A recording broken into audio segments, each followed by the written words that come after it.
জেহাদীৰ বিৰুদ্ধে অসম পুলিচৰ স্পেচিয়েল টাস্ক ফৰ্চে অব্যাহত ৰাখিছে অপাৰেশ্যন প্ৰঘাত অভিযান।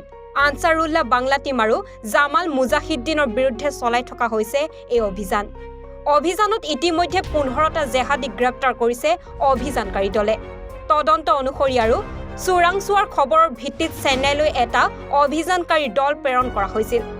জানিব পৰা মতে এই জেহাদী চক্ৰটোৰ এজন গুৰুত্বপূৰ্ণ সদস্য আবু সালাম আলীয়ে চেন্নাইত আত্মগোপন কৰি আছিল।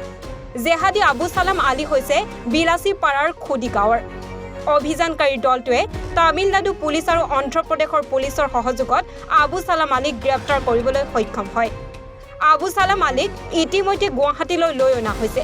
ইয়াৰ লগতে জেহাদী আবু সালাম আলীক আদালতত হাজিৰ কৰি পৰৱৰ্তী কাম-কাজ অব্যাহত ৰাখিছে।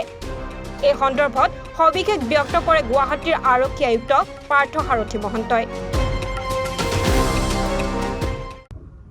অপাৰেশ্যন প্ৰঘাত এই অভিযানটো অসম পুলিচৰ স্পেচিয়েল টাস্ক ফৰ্চে চলাই আহিছে জিহাদী এলিমেণ্টছৰ বিৰুদ্ধে। আনসাৰুল্লাহ বাংলা টিম আৰু জামাতুল মুজাহিদ্দিনৰ বিৰুদ্ধে এই অভিযানটো চলাই থকা হৈছে। এই অভিযানত আমি এতিয়ালৈকে 15টা জিহাদী এৰেষ্ট কৰিছোঁ আৰু আমাৰ তদন্ত প্ৰক্ৰিয়া চলি আছে। আমাৰ তদন্তত পোৱা মতে আৰু লগতে চোৰাংচোৱা খবৰৰ ওপৰত ভিত্তি কৰি আমি এটা দল পঠাইছিলোঁ চেন্নাইলৈ। চেন্নাইত আত্মগোপন কৰি আছিল এই মডিউলটোৰ এটা খুব ইম্পৰ্টেণ্ট মেম্বাৰ আবু সালাম আলী। আবু সালাম আলী বিলাসীপাৰাৰ খুদি গাঁৱৰ।